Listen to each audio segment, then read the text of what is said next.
বাংলাদেশের ধর্মভিত্তিক রাজনীতি তো নিষিদ্ধ ছিল। ধর্মভিত্তিক রাজনীতি শুরু করেছে কে?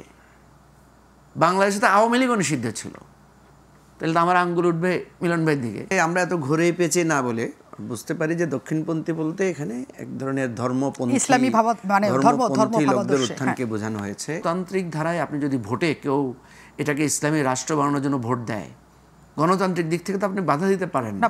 কেউ এটাকে একটা ইসলামী রাষ্ট্র বানাতে চায়, ঠিক আছে, এটা শরিয়া ভিত্তিক রাষ্ট্র বানাতে চায়। শরিয়া ভিত্তিক রাষ্ট্রের ব্যাপারে আমাদের অনেকের মধ্যে এক ধরনের ভীতি আছে, অনেকের মধ্যে এক ধরনের নেগেটিভ থাকতে পারে, এটা থাকতেই পারে। AB party chairman Mujibur Rahman Manju আছেন আমাদের সাথে, অনেক ধন্যবাদ এবং স্বাগত জানাই এই অনুষ্ঠানে। মুজিবুর রহমান মঞ্জু, আপনার কাছে আমার এই প্রশ্নটাই আমি একটু ঘুরিয়ে করতে চাই। সেটা হচ্ছে 5 আগস্টের পরে যেটা আসলে প্রচলিত হওয়ার মানে আলোচনায় সবচেয়ে বেশি এসেছে, সেটি হচ্ছে রাজনীতিতে দক্ষিণপন্থী একটা আবহাওয়া, সবাই উত্থান দেখছে। এবং মির্জা ফখরুল ইসলাম আলমগীর একটা স্বনাম ধন্য পত্রিকায় তিনি ইন্টারভিউতে বলেছেন যে এই দক্ষিণপন্থীদের এই উত্থান তাকে উদ্বিগ্ন করছে, এবং এটি নিয়ে আসলে অনেক বড় আলোচনায় আছে মোটামুটি। আপনার কি মনে হয় আসলে এই দেশে 5 আগস্টের পর দক্ষিণপন্থী উত্থান হয়েছে রাজনীতির? ধন্যবাদ নাজরিন মুন্নি, মিলন ভাইকে শুভেচ্ছা, দর্শকবৃন্দকেও একই সাথে শুভেচ্ছা জানাচ্ছি। আপনার প্রশ্নগুলো সহজ, কিন্তু উত্তরগুলো অত সহজ না। প্রথম কথা হচ্ছে যে মির্জা ফখরুল ইসলাম আলমগীরের সাক্ষাৎকারটা আমি পড়েছি। ওনাকে মানে যিনি ইন্টারভিউ নিয়েছেন উনি প্রশ্ন করেছেন যে দক্ষিণপন্থীদের একটা উত্থান দেখা যাচ্ছে, আপনি সেটা মনে করেন কিনা? উনি বলেছেন হ্যাঁ মনে করি। না হ্যাঁ না, উনি অনেকখানি কথা বলেছেন। উনি এরপরে যখন বলেছে যে এটার আপনি কেন উদ্বেগটা উনি বলেছেন। প্রথম কথা হচ্ছে আমরা এত ঘুরে পেঁচে না বলে বুঝতে পারি যে দক্ষিণপন্থী বলতে এখানে এক ধরনের ধর্মপন্থী, ইসলামী ভাব, মানে ধর্মপন্থী লোকদের উত্থানকে বোঝানো হয়েছে। এবং বোঝাতে গিয়ে যেটা আমরা দেখি যে তাদের বেশ কিছু বড় বড় সমাবেশ হয়েছে, কিছু কিছু জায়গায় মাজার ভাঙচুর হয়েছে, কিছু কিছু জায়গায় সাংস্কৃতিক অনুষ্ঠানে। দেখেন এই প্রবণতাগুলো আমাদের সমাজে কিন্তু ছিল। আমাদের গ্রামে গঞ্জে বহু জায়গায় যাত্রাপালা বন্ধ করে দেওয়ার অ্যাটেম্প নেওয়া হয়েছে, নানা ধরনের ঘটনা ঘটেছে। আমাদের এখানে যেটা হয় সেটা হচ্ছে যে ধর্মের রিয়েল যেই জায়গাটা, সেটার জায়গার চাইতে অনেক জায়গায় কিছু কিছু বিকৃতি আছে। ইভেন ধর্মেও আছে। আপনি দেখবেন মসজিদও এক পক্ষ গিয়ে আরেক পক্ষের মসজিদ ভেঙে দিয়েছে, এই ধরনের ঘটনা আছে না? আছে। তো সুতরাং এটাকে আপনি শুধু একমুখী দেখলে হবে না, যে কোথাও সিনেমা হল ভেঙে ফেলেছে বা কোথাও যাত্রাপালা ভেঙে ফেলেছে, এইভাবে না দেখে আপনি দেখবেন মাজারেও তো ভেঙেছে। তো মাজারও তো একটা ধর্মীয় জায়গা। আবার দেখবেন কোথাও মাইজ ভান্ডারের ওরস হচ্ছে বা সেখানে এক ধরনের ধর্মীয় গান বাজনা হচ্ছে, সেখানে গিয়েও আঘাত। এগুলোর প্রত্যেকটা হচ্ছে ধর্মতাত্ত্বিক চিন্তা থেকে দূরত্ব, এবং দূরত্বের জায়গা থেকে এক ধরনের মানে অ্যাগ্রেসিভনেস, ঘটনাগুলো কিন্তু ঘটেছে, যেগুলো আপনি আবার এতেও পাবেন। যেমন দেখবেন যে দলের মধ্যে মারামারি হচ্ছে না, দলের পদ নিয়ে মারামারি হচ্ছে, দলের মধ্যে একজন আরেকজনকে খারাপ কথা বলেছে সেটা নিয়ে মারামারি হচ্ছে, একজন আরেকজনের মধ্যে উস্কানিমূলক কথা বলেছে সেখানে মারামারি হচ্ছে। তো সুতরাং আমি যেভাবে দেখি যে এই যে অসহিষ্ণুতাটা, সেটা আমাদের একটা জাতীয় সংকট বলতে পারেন। যে আমাদের মধ্যে আপনার মত আমার পছন্দ না হলেই আমি আপনার উপর চড়াও হচ্ছি, আমার মত আপনার পছন্দ না হলে আপনি আমার উপর চড়াও হচ্ছেন।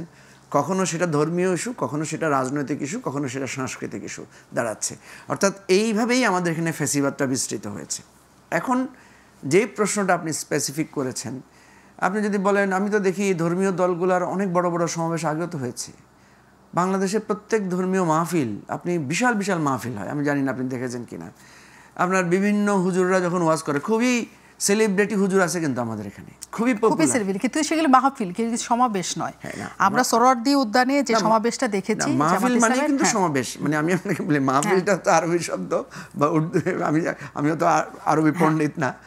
অর্থাৎ আমাদের দেশে ধর্মবোধ মানুষের মধ্যে, ধর্মের প্রতি এক ধরনের, আমাদের এখানে তাবলীগের বিশাল ইজতেমা হয় না, সেখানে তো রাষ্ট্র পর্যন্ত সাহায্য করে।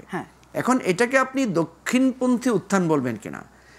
আমি মনে করব যে দেখেন, আমরা তো এটা গণতান্ত্রিক রাষ্ট্র, গণতান্ত্রিক রাষ্ট্রে সে ফর এক্সাম্পল ধরেন, উদাহরণ হিসেবে বললাম, কেউ এটাকে একটা ইসলামী রাষ্ট্র বানাতে চায়, ঠিক আছে, শরিয়া ভিত্তিক রাষ্ট্র বানাতে চায়। শরিয়া ভিত্তিক রাষ্ট্রের ব্যাপারে আমাদের অনেকের মধ্যে এক ধরনের ভীতি আছে, অনেকের মধ্যে এক ধরনের নেগেটিভ থাকতে পারে, এটা থাকতেই পারে।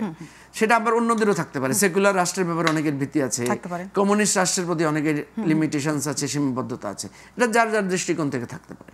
এখন প্রশ্ন হচ্ছে, গণতান্ত্রিক ধারায় আপনি যদি ভোটে কেউ এটাকে ইসলামী রাষ্ট্র বানানোর জন্য ভোট দেয়। গণতান্ত্রিক দিক থেকে তো আপনি বাধা দিতে পারেন না, যদি আপনার রাষ্ট্রের নীতিতে থাকে।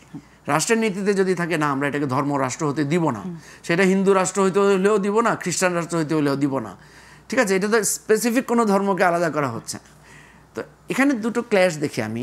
সে ফর এক্সাম্পল ধরেন আমি ফখরুল ভাইয়ের কথার বিরোধিতা করছি যে সো হোয়াট, দক্ষিণপন্থীরা যদি ভোট পায়, তাদের যদি জনসমর্থন পায়, তাদের উত্থান ঘটে, অসুবিধাটা কোথায়?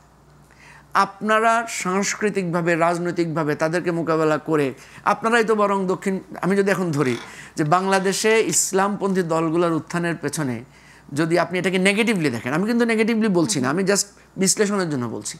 বাংলাদেশে ধর্মভিত্তিক রাজনীতি তো নিষিদ্ধ ছিল। ধর্মভিত্তিক রাজনীতি শুরু করেছে কে? বাংলাদেশে তো আওয়ামী লীগও নিষিদ্ধ ছিল। তাহলে তো আমার আঙ্গুল উঠবে মিলন ভাইয়ের দিকে যে ওনারাই তো বহুদলীয় রাজনীতির দলটা খুলেছেন। ফলে ধর্মপন্থী দল, এখানে যেরকম খ্রিস্টান দল, হিন্দু দল করার রাইট আছে, ইসলামিক দল করার রাইট আছে, সেটা ওপেন হয়েছে। তো এখানে একটা ব্যাখ্যা ছিল, একসময় আমাদের সংবিধান ছিল একটা অসাম্প্রদায়িক দেশে, সেটা সংবিধানের মূল ভিত্তির চারটা একটা ছিল, কিন্তু সেটা এখন বহুত্ববাদ হিসেবে সেটাকে বদলানো হচ্ছে। এখনো পর্যন্ত কনফার্ম হয় নাই, কিন্তু আমরা এখনো পর্যন্ত জানি। যখন এটা থাকে তখন এই যে আপনি যেটা বলছেন যে কোনো দল যদি ভাবে যে এই দেশটা ইসলামিক দেশ হবে এবং জনগণ যদি তাকে ভোট দিয়ে তাকে ক্ষমতায় বসায়, সেখানে গণতান্ত্রিক উপায়ে আমাদের কিছু বলার নাই। গণতন্ত্রের পয়েন্ট অফ ভিউ থেকে তো আমি কিছু বলতে পারছি না। কিন্তু এই দক্ষিণপন্থী বাদ কি গণতন্ত্র বিশ্বাস করে? হ্যাঁ, এটা খুবই একটা গুরুত্বপূর্ণ প্রশ্ন। এই প্রশ্নটা করেছেন এই জন্য আপনাকে ধন্যবাদ। প্রথম কথা হচ্ছে যে ধরেন আমি একটা আইডিওলজি ধারণ করি, সেই আইডিওলজিটাই অগণতান্ত্রিক, বা আমি ফেসিবাদ ধারণ করি। আমি বললাম যে আমি, যেমন আপনি দেখেন এই যে প্রেসিডেন্ট ট্রাম্প বলেছে যে আমি হব, একদিনের জন্য হলো আমি স্বৈরশাসক হব, ডিক্লেয়ার করতেছে আমি স্বৈরশাসন চালাবো, ডিক্লেয়ার করতেছে আমি আপনার অভিবাসীদেরকে অধিকার দিব না, তাদেরকে এখান থেকে তাড়াই দিব না, এরকম কথা বলছে। এখন এই কথা বলার পরে তাকে যখন আমেরিকার মতো রাষ্ট্রে ভোট দেয় মানুষ, এটার আপনি কি ব্যাখ্যা খুঁজে বের করবেন? আচ্ছা, তার মানে এই জায়গাতে আমার প্রশ্নটা বা আমার জায়গাটা সেটা হচ্ছে, যখন গণতান্ত্রিক চর্চা হবে, এটা আমি বিলিভ করি, গণতান্ত্রিক চর্চা হলে কোনো উগ্রবাদ আলটিমেটলি বিজয়ী হবে না। কেন হবে না? যখন আপনি আমাকে, এই যে আপনি বলছেন না প্রশ্নগুলো, যখন আপনি আমাকে প্রশ্ন করবেন, ঠিক আছে, তখন সেই প্রশ্নের মধ্য দিয়ে আমার মতবাদটা, আমার চিন্তাটা যে একপাক্ষিক, আমার চিন্তাটা যে এককেন্দ্রিক, সেটা এক্সপোজ হয়ে যাবে। গণতন্ত্রের চর্চা আমরা করি না বলেই, আপনি যদি উত্থান ধরেন, আমি যদি বলি আমি দক্ষিণপন্থী উত্থানকে, আমি তো বললাম আমি সবার উত্থান, গণতান্ত্রিকভাবে আমি কারো উত্থানকে ঠেকাতে পারবো না, কিন্তু আমি যদি বলি কোনো একটা খারাপ মতবাদের উত্থান ঘটবে কিনা, গণতন্ত্রে এটা ঘটতে পারে না। গণতন্ত্র যখন থাকবে, মানুষ যখন প্রশ্ন করা শিখবে, উত্তর করা শিখবে, বিতর্ক করবে, তখন আপনার মতবাদ যদি ভুল হয়, আমি বিতর্ক দিয়ে যখন সেটা প্রতিষ্ঠা করব, আপনাকে জনগণ সাপোর্ট করবেন।